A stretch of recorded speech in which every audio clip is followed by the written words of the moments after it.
Aujourd'hui, je vais vous demander jusqu'où l'humain est-il prêt à aller en jouant à Dieu. Cette vidéo vous montre comment les humains modifient les animaux pour développer des capacités uniques. Et la dernière va vous faire... Ok, en général, tout le monde aime les animaux de compagnie. Mais certains scientifiques les ont rendus extra brillants. Des chercheurs sud-coréens ont cloné des chiens pour les faire briller dans le noir. Ils ont injecté des gènes fluorescents dans les cellules de peau de beagles, puis les ont injectés à l'intérieur de l'utérus d'une mère. Résultat, des bébés beagles nés avec des ongles et ventres qui ont un aspect rouge à l'extérieur et qui brillent sous une lampe UV.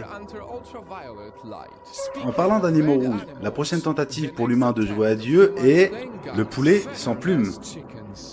Des scientifiques en Israël ont élevé ce type de poulet pour que l'humain puisse augmenter ses profits tout en réduisant le facteur temps lié au plumage. Ils évoluent plus vite, sont plus sveltes et sont particulièrement adaptés au climat chaud.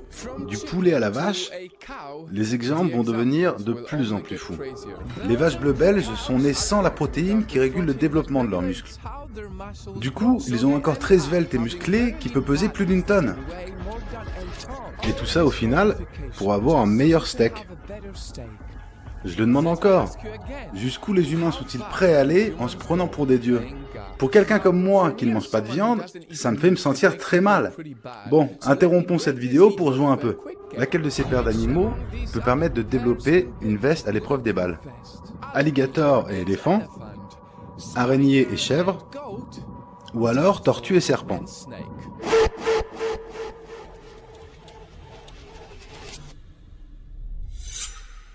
Araignée et chèvre.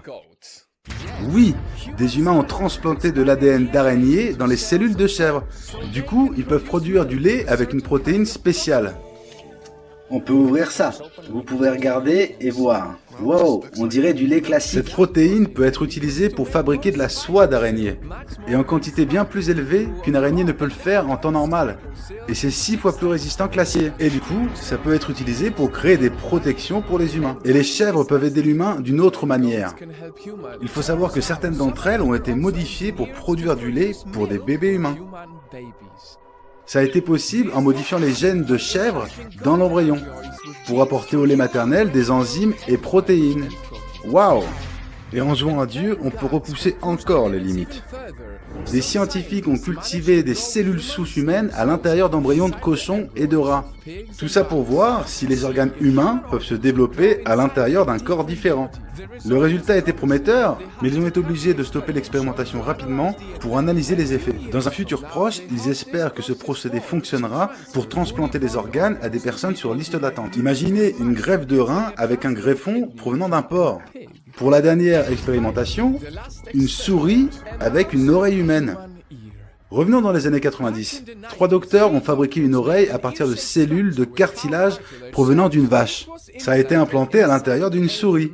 C'est une avancée très importante pour la science. Cette oreille est fictive et ne permet pas d'entendre. Les docteurs l'ont fait juste pour prouver que le greffé peut survivre.